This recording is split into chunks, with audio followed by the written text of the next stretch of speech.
Bienvenidos a otro capítulo de ¿Qué pasa con? Hoy tenemos a un invitado muy especial, al doctor Mauricio Leija, psiquiatra del Puerta Hierro.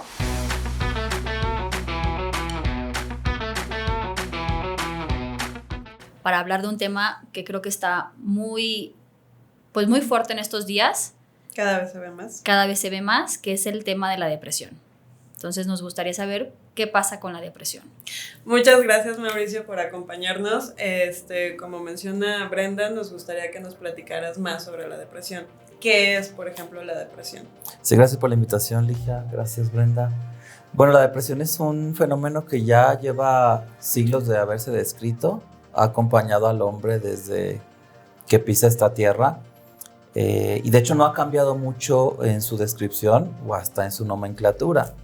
Okay. Antes se hablaba más de la melancolía y ahora se utiliza más el término de depresión, aunque en la clasificación vigente, que es el DSM-5, se le nombra trastorno depresivo mayor, pero es la depresión y es la melancolía que describía Hipócrates en sus trabajos, y que inicialmente se consideraba en la antigüedad que la melancolía tenía que ver no tanto con factores ambientales, sino con un desequilibrio en líquidos o en humores corporales. Okay. Se creía, Hipócrates creía, y toda la medicina hipocrática, que las personas melancólicas tenían un exceso de bilis negra en su cuerpo y que eso determinaba los estados depresivos.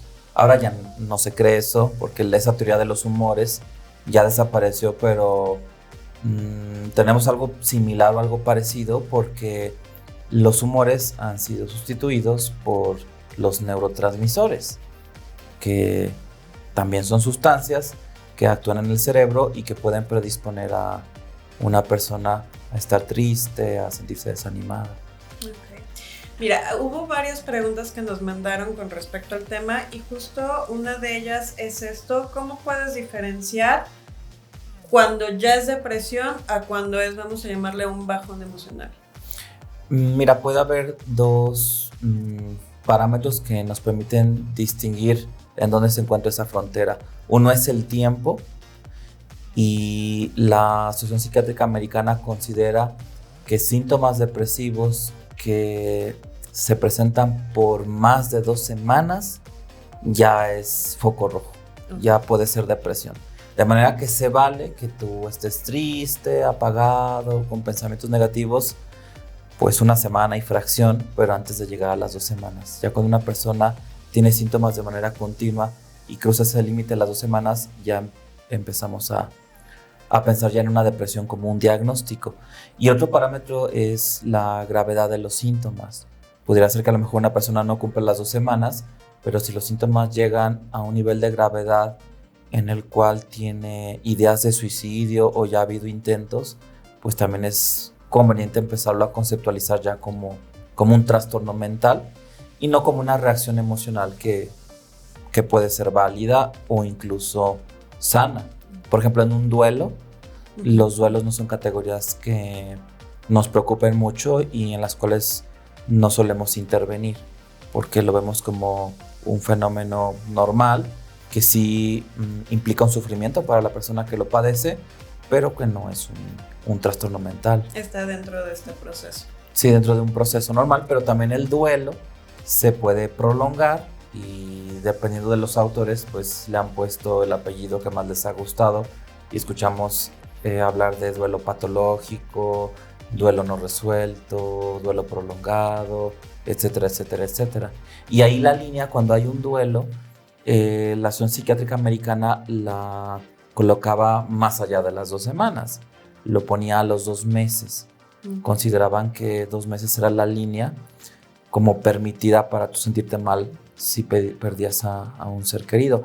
Pero en la reciente clasificación en el DSM-5, que salió en mayo del 2013, ya no pusieron esos 2 meses, lo dejaron más abierto porque se dieron cuenta que en algunas culturas, y creo que eso incluye a la cultura latinoamericana, como que sufrimos más o hacemos duelos más tiempo, hasta de 1 año.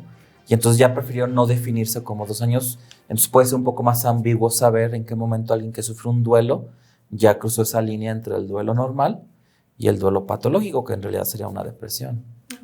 Bien, Mauricio, gracias. tú mencionas que uno de los síntomas es estos pensamientos suicidas. ¿Qué otros síntomas pudieran ser como para que la gente sepa un poquito los síntomas de la depresión? Bueno, el más conocido y común es la tristeza, pero es una tristeza que muchas veces no tiene relación con lo que tú estás pasando o estás viviendo.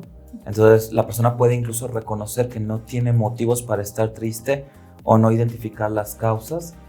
Aunque claro que también si le buscas y una persona se siente triste y revisa su historia, a todos les vas a encontrar algo que pudiera ser la causa de esa tristeza, ¿no? Pero aquí lo que vuelve la tristeza un síntoma en psiquiatría es que la persona está triste la mayor parte del día y casi todos los días por este periodo que debe ser mínimo de 2 semanas. De manera que les preguntamos a los pacientes, bueno, usted se siente triste, pero es el estado de ánimo que predomina en su día, la mayor parte del tiempo está triste. Si yo al azar le hago una llamada telefónica a determinada hora, me va a tocar escucharlo o escucharla triste y te dicen que sí. Entonces ese es el principal síntoma. El otro es la anedonia, que es la incapacidad para disfrutar las cosas o sentir placer, gusto, entusiasmo. Y muchas veces las personas que padecen depresión lo identifican porque se dan cuenta que han dejado de hacer cosas que antes les gustaban mucho. Por ejemplo, si les interesaba los videojuegos o coleccionar timbres o ir al gimnasio o X, Y o Z hobby, empiezan a perder interés. Incluso llegan a perder interés por la comida, que es también como otro síntoma ligado a la anedonia, pero se considera un síntoma independiente. La persona que tiene depresión puede incluso perder el gusto por comer y se ha descrito que en un episodio depresivo puedes llegar a perder hasta 5 kilos. Y algo curioso es que el tema de la comida puede ser muy distinto de un paciente deprimido a otro, porque hay a quien le sucede lo opuesto. Hay quien le da por comer más y entonces sube de peso. Entonces, en realidad, lo que exploramos es cambios en el apetito. Les preguntamos a las personas que sospechamos que tienen depresión si han tenido cambios en su patrón alimentario en las últimas semanas, y ya sea que se vayan al lado de no comer o de sí, de comer en exceso. O incremento de peso o disminución del peso, ya también puede ser otro síntoma. Ok. Muchos creen que dicen, yo solamente estoy triste porque sigo siendo funcional. ¿Qué tan real es esto de que para estar deprimido tienes que dejar de ser funcional porque si no, no es depresión? Mira, para el DSM-5, prácticamente todos los trastornos mentales, para considerarlos como tales, requiere que haya o una disfunción en alguno de los ámbitos principales de la vida de esa persona o un malestar significativo. Entonces, al margen de los síntomas, hay que ver qué está pasando con el funcionamiento y con la sensación de bienestar, la calidad de vida. Porque si una persona dice que está deprimida, pero funciona bien en su trabajo, funciona bien con su familia, funciona bien en el ámbito social, y esa depresión no le genera un malestar significativo, entonces a lo mejor ahí estamos teniendo otro fenómeno que no sería un trastorno depresivo mayor y quizás sea simplemente un aspecto de la personalidad. De hecho, un tiempo se habló de la personalidad depresiva o melancólica, que ya no escuchamos oír tanto sobre eso. Pero hay personas que sí están más predispuestos a tener estados de ánimos como bajos, a pensar negativamente, pero no alcanzan a cumplir criterios para depresión, entonces solo no están la deprimidos. personalidad. Ajá, Okay.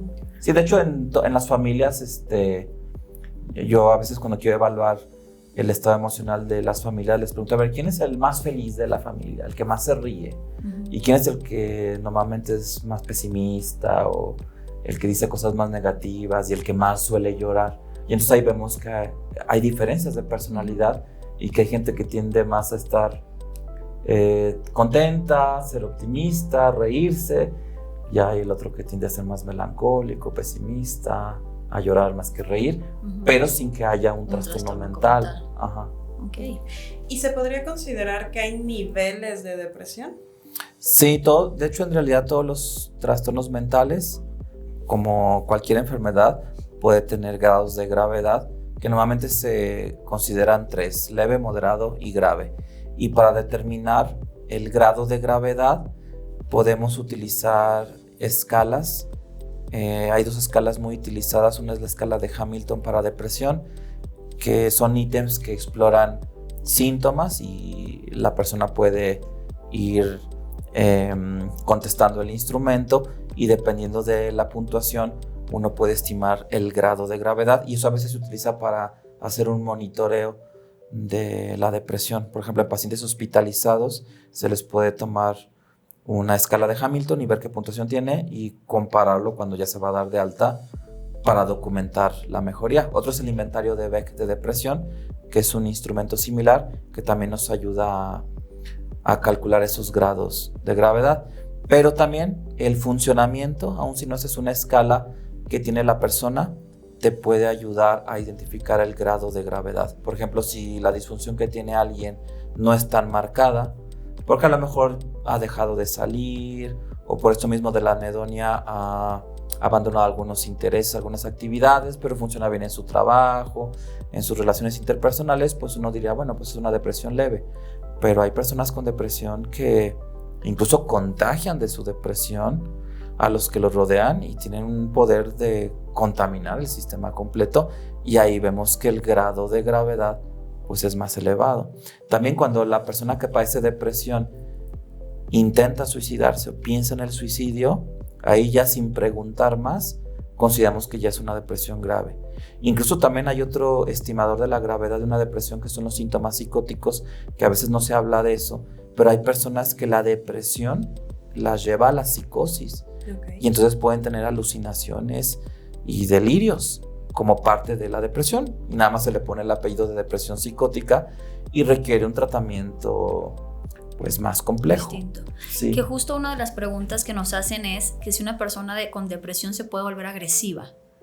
¿Puede entrar dentro de esta psicosis que salga esta parte agresiva en la persona deprimida? Sí, puede ser que salga la agresividad, aunque se cree que las personas que estando bajo psicosis se tornan agresivas es porque aún sin la psicosis ya están predispuestos a la violencia de todos modos.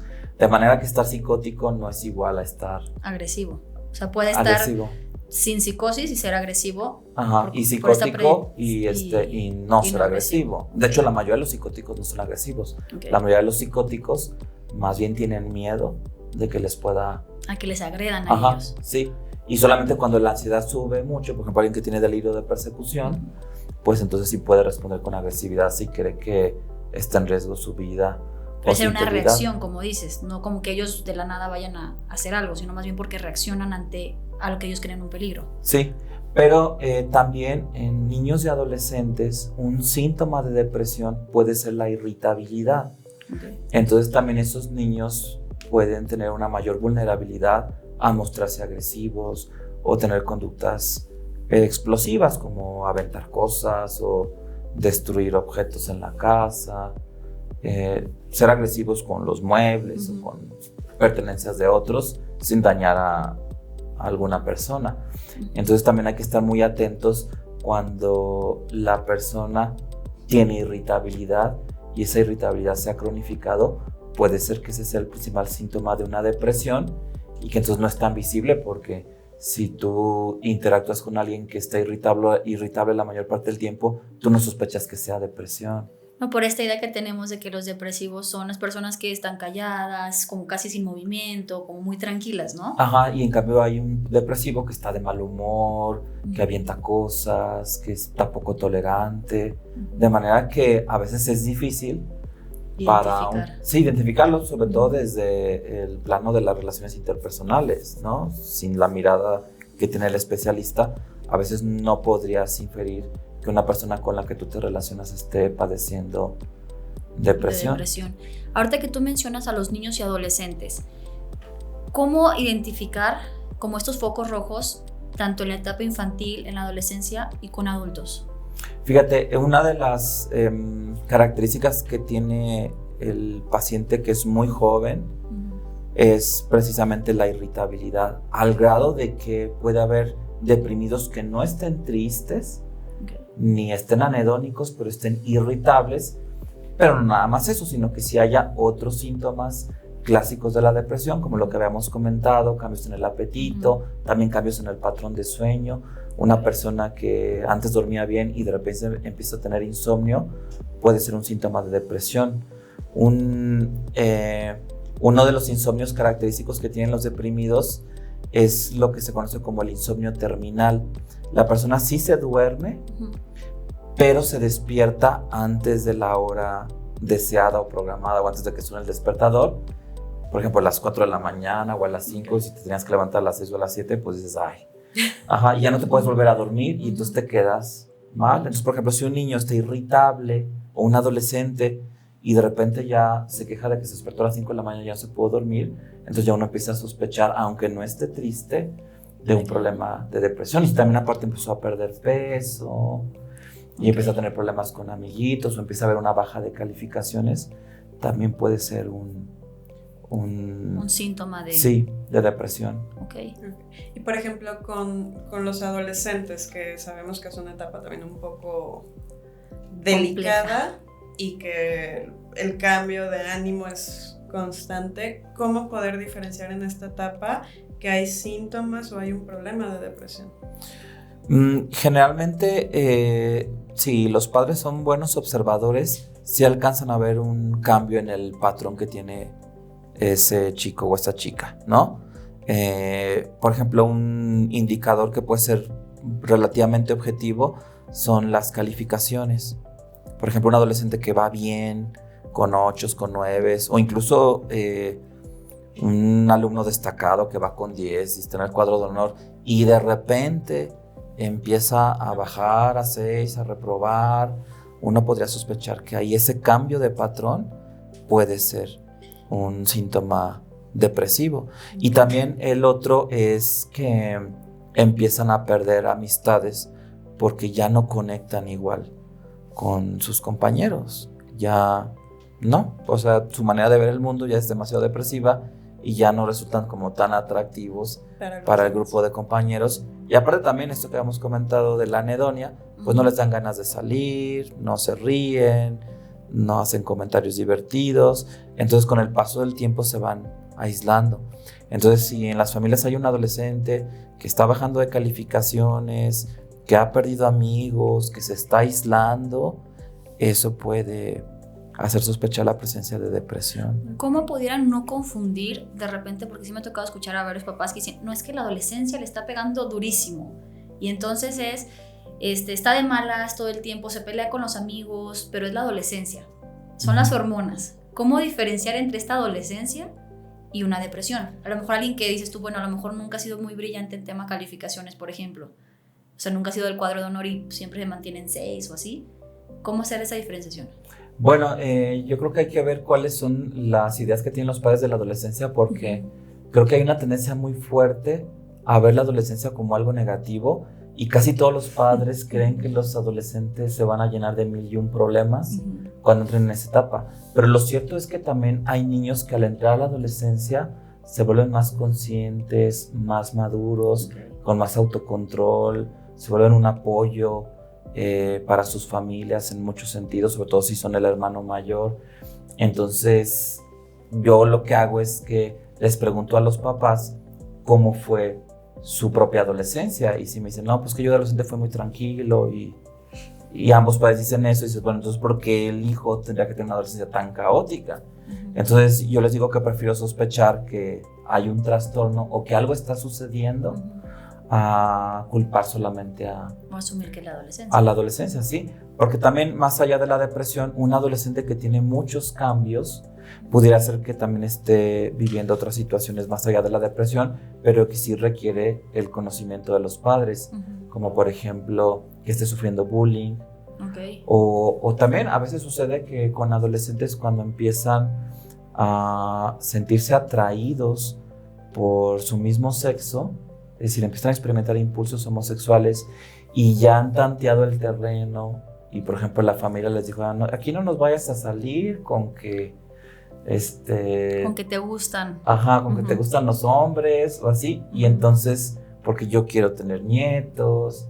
Con todos estos estereotipos, ¿no? Marcados. Ajá, sí, entonces de repente ves que los adolescentes van bien y de repente como que se vuelven más rebeldes, se aíslan. Entonces uno dice, ahí está pasando algo.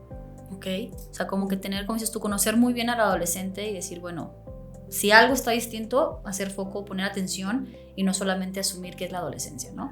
Sí, sobre todo cuando hay la duda, yo por ejemplo siempre pregunto, a ver, fuera de mamá y papá, ¿quiénes son los adultos más cercanos a este chico? Y entonces me puede decir, no, pues una madrina que lo quiere mucho, o un tío que es muy cercano, o la abuelita que vive enfrente y que lo cuidó desde niño. Y entonces yo trato de que ellos también participen en la evaluación y les pregunto a esas personas qué piensan de ese chico, si ven cambios, si les angustia, porque también no es raro toparte con que, por ejemplo, un padre de familia dice, no, está igual que siempre, no hay ningún cambio. Y una mamá muy preocupada que ve lo opuesto, y necesitamos como desempatar la visión. Entonces ahí tenemos que meter más elementos del sistema, y a veces te topas que el adolescente confía más en esas figuras que no son parte de la familia nuclear que en los mismos papás. Ajá, entonces a veces es bueno que ellos también participen en la evaluación, de manera que tú como clínico puedas tener la mirada de otros miembros del sistema para poder tener una evaluación más objetiva. Ok, muy bien. ¿Pero esto suele ser común, que confíen más en otras personas que en sus papás? En los adolescentes sí. Ajá, aunque también es un tema de investigación. Sí, creo que el problema que nosotros tenemos es que vemos población clínica. A lo mejor los adolescentes que sí confían en sus papás, ellos no llegan al psiquiatra, yo ya no sé que existen. Tengo que irlos a buscar. Habrá que hacer un estudio epidemiológico así de población abierta. Pero al menos la población clínica, la regla es que confían más en una persona que no son mamá ni papá. Y ahí el problema con la depresión es que muchas veces cuando un adolescente ha tenido ideas de suicidio, ya lo sabe un amiguito, ya lo sabe algún familiar que no es mamá ni papá. Hasta maestro o maestra. Ajá, que por lo general son los externos los que comunican a papá y mamá, ¿no? Sí, exacto. Ajá, o cuando mamá y papá se enteran porque encontraron como una carta de despedida, o cuando finalmente el chico se hizo un intento y requirió atención médica, pues luego descubren que ya había otros miembros del sistema que ya sabían que ese niño, ese adolescente estaba pasándola mal. Ok. ¿Qué pasa con la depresión en los profesionales de la salud? De repente se cree esta idea de que como son psiquiatras, son psicólogos, a ellos no les afecta, ellos no viven la depresión. ¿Qué pasa con estos profesionales?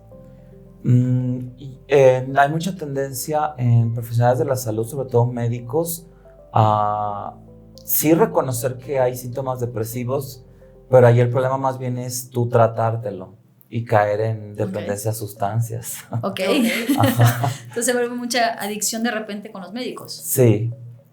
Pero incluso consumir sustancias o desarrollar alcoholismo o conductas patológicas, ¿no? Como volverte adicto al juego, a las apuestas. Eso puede pasar. De manera que hay grupos poblacionales en donde la depresión puede no ser tan visible y solamente ves la conducta problemática como una adicción o conducir en exceso o tener cualquier conducta de riesgo. ¿A qué crees que se deba que a lo mejor como profesionales de la salud pudiera ser más complicado tal vez el manejar este tipo de depresión y entonces mejor se van por el tema de las adicciones en lugar de tratarlo con otro profesional, por ejemplo? Bueno, mira, desde mi experiencia como médico, de hecho ayer estaba recordando cuando yo entré a la Facultad de Medicina, nuestros maestros nos decían que para el estudiante de medicina el comer y el dormir era un lujo. Okay. De manera que nos hacían sentir culpables nuestros maestros si tú comías o dormías cuando eso era necesario para vivir. Y creo que todavía me sigue pasando eso. Yo todavía me sigo sintiendo culpable si como o duermo. Por eso. Entonces desde ahí vemos cómo en la formación del personal de salud no solamente no te dan temas de salud mental, ni siquiera promueven vida saludable a los estudiantes. Y luego se preguntan por qué se deprimen o por qué estudiantes de medicina se suicidan. Y una vez escribí un post en Facebook donde digo, bueno, pues lo que quieren es que de plano la población de estudiantes se suicide, lo que quieren es aniquilarlos, pues adelante, sigan así. Entonces cuando el médico se empieza a sentir mal triste, dicen, no, es que eso no debe ser, porque no va a ser que no tenga vocación, porque el médico tiene que tolerar, tiene que ser fuerte, tiene que poder enfrentar la adversidad, y en realidad no puedes y empiezas a irte por otro lado. Okay. De hecho, son malos pacientes en general los médicos, y son malos pacientes psiquiátricos. Sí. Psicológicos también. Psicológicos también. Y por ejemplo, justo esto, Mauricio, ¿cuándo recomendarías tú, por ejemplo, si hay síntomas de depresión, cuándo se va, que es una pregunta que se hace mucho, cuándo se tiene que ir al psicólogo y cuándo se tiene que ir al psiquiatra? Bueno, yo pienso que si el mismo paciente o la familia les pasa por la mente ir al psiquiatra, vayan. ¿Por qué? Porque lo que debe de mover a un usuario a prestar un servicio de salud es la sospecha y no la certeza. Por ejemplo, si yo me despierto con un dolor de muelas, pues no sé qué es porque yo no soy dentista, puede ser una gingivitis o no sé, o puedo tener una afta infectada o una caries, y entonces la sospecha me lleva al dentista y el dentista me dice, no, mira, pues es esto, es lo otro, es aquello, nada que ver. Y yo digo, bueno, pues está bien, pero yo ya recibí una evaluación, y el que sí tiene que estar seguro, el que no tiene de otra, es el dentista. Porque de otra manera yo tendría que ser dentista para estar seguro. Entonces, tanto los pacientes como los padres de familia no tienen que ser psiquiatras para tener la certeza de que esa persona ya cruzó la línea y requiere atención psiquiátrica. Entonces, mi recomendación es, si te pasó por la mente, ve al psiquiatra. Si el psiquiatra te da de alta en la primera consulta, pues está bien, ya esa sospecha que tenías ya se descartó, y generalmente si hay psiquiatras que te pueden dar de alta en la primera cita y te dejan con una cita abierta, pero te pueden abrir un expediente, te toman antecedentes, te dicen qué factores de riesgo hay, cuáles son los foquitos rojos, para que tú ya tengas información y tú te monitorees, y que a lo mejor si no era una depresión con todas sus letras, si no era nada más como una mala racha emocional, pero ya el psiquiatra en esa cita te dio herramientas o te dijo cuáles eran las señales de alarma para que tú regreses con el profesional. Entonces, también la recomendación de ir al psiquiatra ante la sospecha no es nada más para tratar una depresión, sino también para recibir información que te eduque y que te permita poder gestionar mejor una crisis futura. Bien. Hay una pregunta que va como más dirigida a cómo se asocia la depresión con trastornos de alimentación, pero yo sí quisiera también abrirla un poquito, porque justo antes de empezar estábamos platicando de eso, de qué otros factores pudieran afectar o confundirse con una depresión. Un ejemplo que yo doy y me pongo yo misma de ejemplo es el hipotiroidismo, que a mí en su momento me causó un cuadro depresivo, pero más que por una depresión, pues era un problema de mi tiroides. Entonces, ¿cómo poder diferenciar este tipo de situaciones? Bueno, por eso comentaba yo que ante la sospecha vale la pena ir con el psiquiatra, porque el psiquiatra, al tener una formación médica, podría descartar problemas médicos que se puedan confundir con depresión. También hay problemas reumatológicos, no nada más endocrinos, que pueden simular una depresión. Entonces el psiquiatra hace una historia clínica, pregunta antecedentes, o incluso pregunta antecedentes perinatales, y entonces vamos viendo el estado de salud general de la persona para ver si hay un problema de salud. Ahora, si la persona ya ha tenido problemas de salud porque eres hipertenso o diabético, o tienes una enfermedad crónico-degenerativa, o ya estás en tratamiento con medicamentos por años y te empiezas a deprimir, sería bueno también no dejar el seguimiento médico, pensando que a lo mejor un descontrol médico te puede generar depresión. Pero la depresión en realidad es como muy hábil para mimetizar cualquier otro fenómeno mental. De hecho, antes se hablaba mucho de la depresión enmascarada. Que de hecho, cuando yo oí el término de depresión enmascarada, yo pensé que era la depresión que le daba a los luchadores. Y después vi que no, que nada que ver. Con su mascarita. Ajá, sí. No, sino que la depresión enmascarada es una persona que desarrolla síntomas que no son los típicos, los tradicionales. Entonces también existe el deprimido, que no es el típico caso del libro, como se dice, y que a lo mejor somatiza mucho. De hecho, Freud, en un ensayo que se popularizó mucho a lo largo de todo el siglo XX, Duelo y Melancolía. Él decía que la melancolía tenía muchas caras y que muchas de sus manifestaciones podían ser más somáticas que psicógenas. Entonces, por ejemplo, a lo mejor una mujer adulta que tiene colitis, que tiene gastritis, que le dan migrañas, que tiene síntomas como muy físicos, que se siente cansada, que piensa que necesita vitaminas, puede ser esta depresión más somática que psicógena y que sería una depresión enmascarada. Y ahí sería bueno pues hacer una evaluación médica para ver si no hay una desnutrición o algún otro problema médico, y si no lo hay, entonces se puede ya pasar a la psiquiatría. Pero sí pudiera haber, decir, ok, tienes estos síntomas médicos y además tienes una depresión. Sí, y de hecho yo creo que la mayoría de las veces son las dos cosas. Porque también una persona que tiene padecimientos médicos, pues tampoco es gente que está feliz de la vida, porque esos padecimientos médicos generalmente ya conllevan una limitación en tu bienestar, en tu funcionamiento, y las enfermedades crónicas las vas cargando y van deteriorando tu estado emocional. Por ejemplo, con la depresión postparto, se cree o se le atribuye mucho a los cambios hormonales que se dan después del parto, la fenomenología depresiva. Pero yo te puedo decir que del 99.99% de mujeres con depresión postparto que yo he entrevistado, he encontrado antes del parto, primero, síntomas ya de un cuadro depresivo, entonces ¿cuál postparto?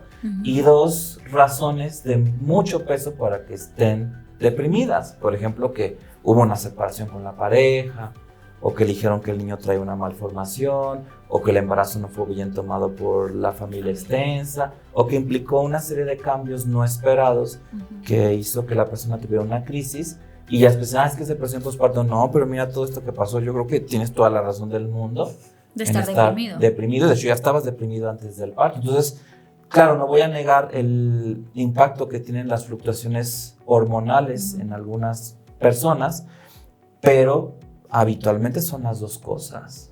Ok. ¿Cuándo tomar medicamento? ¿Cuándo no? ¿Y qué tipo de medicamentos? Mucha gente le tiene de repente como este miedito a la medicina psiquiátrica. Entonces no quiero depender de una pastilla, no quiero que se me vuelva adicción. ¿Qué tanto es realidad, qué tanto no? ¿Y cuándo sí es necesario el medicamento? Fíjate, desde los años 80 apareció en la revista Salud Mental, que todavía se sigue publicando, un artículo de Ramón de la Fuente que se titula el artículo, ahí debe estar en la red, acerca de la identidad del psiquiatra, y ahí el autor culpaba al cine del estigma que pesaba sobre la psiquiatría. Y entonces hasta citaba ahí las películas que hacen que la población vea al psiquiatra y la intervención psiquiátrica como un loquero que ve gente pues que está fuera de sí y que lo que te va a hacer es encerrarte en un manicomio o ponerte una camisa de fuerza o inyectarte un sedante. Creo que el cine tiene una deuda muy fuerte con la psiquiatría, porque también cuando el paciente va a consulta de psiquiatría, pues ve que no son como las películas. Tampoco una sesión de psicoterapia, piensan que los vas a tirar en un diván o que vas a mostrar las manchas de Rocha. Y de hecho creo que las manchas de Rocha han servido más para escenas de cine que para terapia como en tal. Realidad. Sí, yo creo que más bien quienes están interesados en las manchas de Rocha son más bien los cineastas, quienes las consiguen para las escenas del cine, no para terapeutas. Entonces eso creo que ha contribuido mucho al estigma. Entonces se cree que si tú vas con el psiquiatra te va a dar un medicamento o adictivo o sedante, y en realidad la proporción de medicamentos que usamos que son aditivos o sedantes es muy muy baja cuando las personas creen que es el 100%, como si fueran los únicos medicamentos que existen. De hecho, yo que atiendo niños y adolescentes, yo creo que pueden pasar, sin exagerar, años sin que prescriba ni un sedante ni un medicamento con potencial adictivo. Que además esos medicamentos a veces los sacan del mercado porque esos efectos no son tan deseables. Entonces tampoco son los que más abundan. Entonces no hay que tenerle miedo al tratamiento farmacológico, hay que tenerle más miedo al monstruo de la depresión. Okay. Oye, yo tengo, bueno, a lo mejor me voy a echar a muchas personas a la yugular. Tengo un conflicto porque tengo varios pacientes o muy seguido llegan pacientes que cuando pregunto si están tomando algún medicamento me dicen que sí, psiquiátrico por ejemplo, y a la hora de preguntar quién te lo recomendó, recetó, médicos generales, me ha tocado que hasta oncólogos, o sea, el médico de la familia, pero en su gran mayoría no psiquiatras. ¿Qué piensas de eso? Pienso que no hay mucho problema porque puede haber intervenciones a nivel farmacológico en la salud mental por médicos de primer contacto o de otras especialidades. En realidad la cédula de psiquiatra no es necesaria para prescribir esos medicamentos que se conocen como psiquiátricos o psicofármacos. De hecho, esa clasificación de medicamentos psiquiátricos es totalmente arbitraria.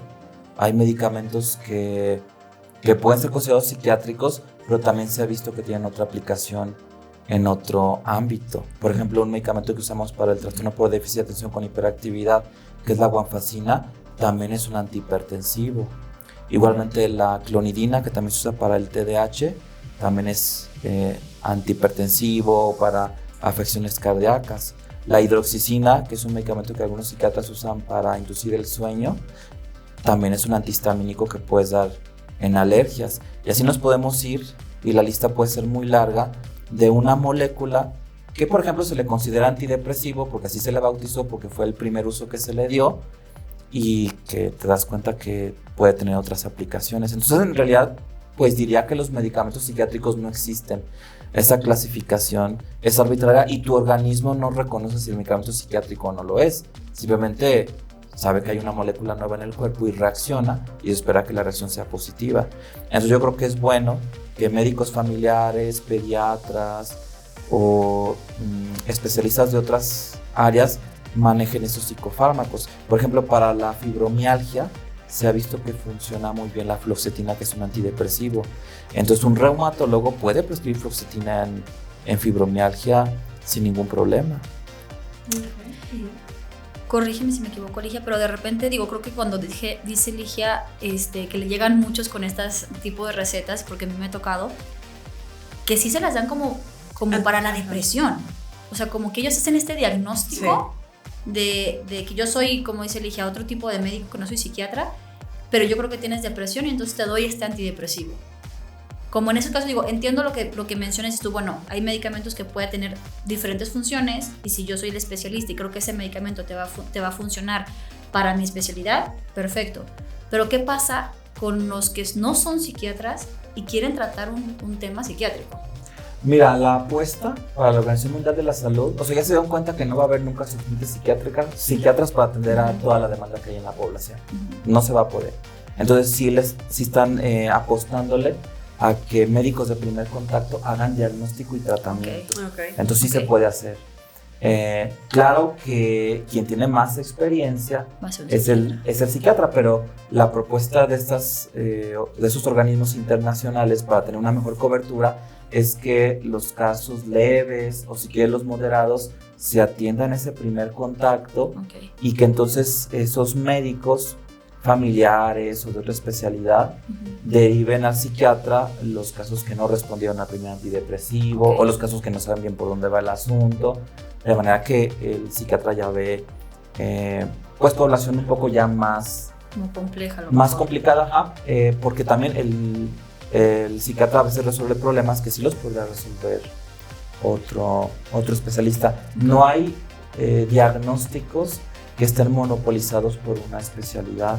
Por ejemplo, diagnóstico de autismo o de TDAH lo puede hacer un psiquiatra infantil, lo puede hacer un neuropediatra, lo puede hacer un pediatra general o lo puede hacer un médico familiar. Ahora, que se equivocan en el diagnóstico es otra cosa, ¿no? Sí. Pero finalmente hay que recordar que el diagnóstico siempre es una hipótesis que se tiene que confirmar en la segunda, en la tercera, en la cuarta cita. No pasa nada si en la segunda o la tercera cita dices, no era depresión, era otra cosa, y no pasa nada, porque es un proceso dinámico. ¿Todas las depresiones necesitan medicamento? No, hay algunas depresiones que pueden tener buen pronóstico y que pueden remitir espontáneamente, sobre todo las depresiones leves. De hecho, yo creo que hay muchas depresiones que las personas se enfrentan y salen. solitos, porque el ambiente cambió o te adaptaste o tu mismo organismo se va sanando, porque los fenómenos mentales también tienen pautas como los sistemas corporales. Tú puedes, por ejemplo, tener una infección y no atenderte, no tomar ningún antibiótico, pero pudiera ser que tarde o temprano tu sistema inmune combata la infección y la libraste y no te moriste y ya no tienes la infección. Entonces lo mismo pasa con muchas enfermedades mentales, así como la depresión.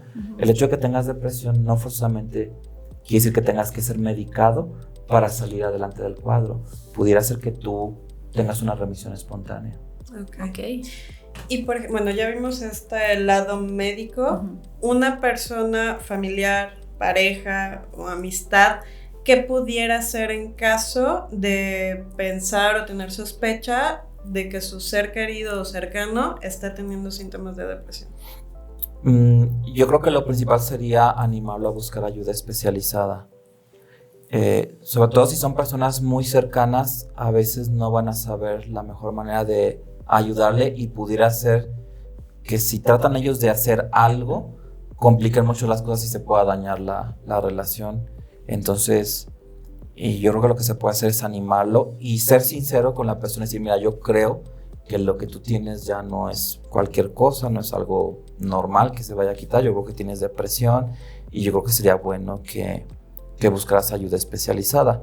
Ahora, pudiera ser que tu comentario de esa persona no haga clic tan rápido, pero si esa persona empieza a escuchar otros comentarios, ya le empieza.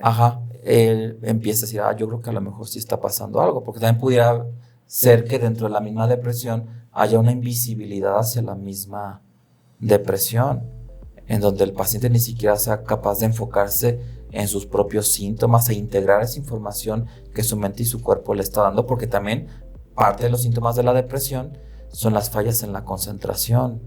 Entonces hay cierto deterioro cognitivo que hace que el depresivo no se observe a sí mismo con tanta fineza como cuando tiene salud mental, y entonces sí requiere la retroalimentación del sistema de que, oye, pues la verdad sí te vemos mal, tú a lo mejor no te das cuenta, pero yo creo que tienes que recibir ayuda especializada. Okay, bien. Creo que como por último, ahorita en esto del tema de la ayuda, me ha tocado pacientes que de repente me dicen, quiero internar a mi hija porque de repente ya tuvo un intento suicida, porque ya tiene estos pensamientos, pero la hija es mayor de edad. Como en esos casos, ¿se puede hacer este internamiento sin el consentimiento de la persona? No, es ilegal. Pero de hecho no se puede hacer internamiento sin el consentimiento del médico, porque un internamiento es un tratamiento médico que lo debe de indicar un profesional de la salud, no un familiar. Entonces a mí me ha tocado cuando trabajo en hospitales psiquiátricos que ya llegan con las maletas y todo, como si sí, y se me la llevo y... así. No, señores, aquí el internamiento es un tratamiento psiquiátrico que lo decide un médico. Entonces van a pasar ustedes a una evaluación de urgencia y si el médico decide internar, pues entonces ya se salieron con la suya, si querían eso. Y si no, pues entonces sírvanse a pedir una segunda opinión. Y a veces lo que sí sucede es que si lo quieren internar, buscan una segunda, tercera, cuarta opinión. Hasta que alguien les diga sí. Pero en realidad se tiene mucha fe sobre el internamiento psiquiátrico y creo que hace más mal que bien. Creo que hay que tener cuidado con eso. A mí me preocupa que me ha tocado enterarme de casos de internamientos psiquiátricos en donde el médico vende, por así decirlo, el internamiento como una medida que va a prevenir un suicidio y el paciente se suicida en esa clínica. Y entonces la familia lo internó porque se iba a suicidar en la casa, se suicida en la clínica y entonces ya tienes a los médicos bien angustiados llamándole a la familia para decirle que su familiar se suicidó en la clínica cuando se supone que se le internó para eso. En realidad, ninguna clínica psiquiátrica puede evitar el suicidio de un paciente porque una persona que ha decidido suicidarse lo va a lograr. Me ha tocado conocer casos de personas que se ahorcan con las agujetas de los zapatos o personas que algo tan inocuo como una caja de Kleenex se los meten a la nariz y al tracto respiratorio hasta asfixiarse y mueren. Y nadie se da cuenta hasta el día siguiente de que, mira, se suicidó y se murió, ¿qué vamos a decirle a la familia? Y bueno, esos son los casos más dramáticos. En los mejores casos, pues simplemente no pasa nada, el paciente sale de un internamiento de 2 o 3 semanas y pues si no trabajaste con la familia o la causa subyacente de la depresión continua, pues ese tratamiento realmente no sirvió nada y a veces son muy costosos. Okay. Bien, y ya para cerrar, Mauricio, esto que mencionas también del trabajar con la familia, ¿tú qué recomendarías como experto en estos casos? Bueno, voy a contestar la pregunta en lo contrario, ¿qué no recomendaría? No recomiendo leer libros sobre depresión, sobre todo a padres de niños o adolescentes deprimidos. Okay. Y lo recomiendo abiertamente porque hay una tendencia muy fuerte, al menos en la población que yo atiendo, de que recomiéndeme un libro para entender la depresión de mi hijo. Entonces yo me imagino a una madre de familia leyendo en su cuarto un libro sobre cómo entender la depresión de su hijo y no el niño pensando en suicidarse en su cuarto y mamá está nomás con su libro ahí, nomás le importa su libro, yo no le importo. Y dije, no, a ver, a usted, yo quiero que usted, no quiero que ande leyendo libros, yo quiero que usted lea a su hijo. Que su hijo va a ser su libro. Usted léalo a él, esté con él, conózcalo, entiéndalo. Y él al sentir ese acompañamiento, ese contacto, pues puede ser que diga, ay, pues como que la vida sí vale la pena porque hay un ser humano que se interesa en mí y piensa que soy valioso en vez de estar con su libro, ¿no? Sí, algo más que el libro. Ajá, sí, entonces pienso que debe haber un acercamiento emocional a la persona que está sufriendo depresión y apoyarse también de la ayuda especializada, porque también me ha tocado conocer papás que ven problemas emocionales en sus hijos, no tienen ese acercamiento, pero ya nada más dicen, mira, ya te saqué la cita, ya hablé por teléfono porque te vi mal y ya te saqué la cita, pero nunca se habla de salud mental. Pues ahora se está usando mucho el hashtag y yo lo uso, y lo usa el Instituto Nacional de Psiquiatría de Hablemos de Salud Mental, porque yo creo que después de temas de sexualidad, la salud mental es algo de lo que no se habla. Conozco familias que nunca hablan de sus emociones, de cómo se sienten, de si están tristes. Hay una regla de que está prohibido hablar de eso. Sí. Y hay que romper esa pauta. Sí, que no solo no se habla, sino está prohibido hablar de eso. Exacto. Está prohibido sentir o mostrar cierta emoción, ¿no? Sí. Muy bien, Mauricio. Pues creo que como parte de todo esto, para cerrar un poquito, anteriormente mencionabas cómo la persona depresiva puede contaminar a los otros, pero ahorita también está muy de moda esto de las tendencias, hasta ciertos retos entre adolescentes, que es como la moda de me suicido o estoy deprimido. Cómo el contexto, cómo el ambiente puede también contaminar a una persona que probablemente no tenía depresión, no tenía ningún trastorno, pero como por estar dentro de la moda o ser tendencia, puede llegar a ser lo real. Fíjate, es interesante. Sí te podría decir que la depresión puede ser contagiosa. Una persona que tiene pensamientos negativos, no sé si les ha pasado, a veces hace algunos razonamientos sobre la vida, sobre el destino, sobre el sentido de las cosas, y tú de repente dices, ay, como que sí tienes razón, pero no lo voy a pensar así porque es pensar muy negativamente. A mí me ha pasado cuando de repente me empiezo a saturar de pacientes deprimidos, empiezo a pensar como ellos. Entonces sucede más con niños y adolescentes, que su mente está en desarrollo, que son más receptivos a la información, y cuando esos pensamientos negativos, esas ideas de minusvalía, ese fatalismo o catastrofismo flotan en el ambiente, pues pueden desarrollar cuadros depresivos. Aunque también pudiera ser que no, y que entonces el adolescente esté frustrado porque no se deprime y no se deprime y no se deprime. Okay. Y yo pues digo, bueno, pues que también no tienes genética para depresión, ¿qué quieres que hagamos? ¿O quieres que te dé un medicamento para deprimirte? Okay. Para que veas qué se siente, porque también a veces la psicopatología puede ser necesaria, entre comillas, para un adolescente para encajar. Para y ahí por eso encontramos el tema del consumo de sustancias. Al adolescente no le interesa si eso perjudica la salud o no. Solo quiere pertenecer a un grupo. Hay sentido de pertenencia, aunque pague un costo a nivel de salud mental, lo termina pagando.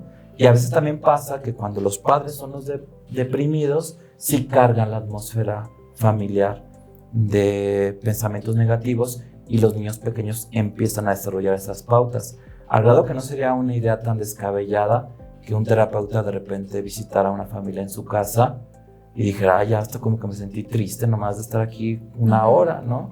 Alcanzas a ver cosas que no las ves cuando ellos llegan a tu ambiente en el consultorio. Se podría ver más. Hay un terapeuta que es Edwin Singer, que él sí es partidario de ir a 15 años de tus pacientes, visitarlos en su casa, ver cómo viven, para recibir toda esa O información. sea, como para entender un poquito más la dinámica familiar. Exacto. Ok, pues muchísimas gracias, de verdad súper interesante, creo que ha sido muy enriquecedor esta plática, nos llevamos mucha información muy valiosa y realmente creo que es un tema que pudiéramos durar 1000 horas platicándolo, sí, y a lo mejor en un futuro que puedas regresar y tener como esta parte 2. Te agradecemos muchísimo. Sí, yo también agradecerte, Mauricio. Nos encantaría, ya sea para este tema u otros temas también de interés, que regreses con nosotras. Agradecerte muchísimo nuevamente.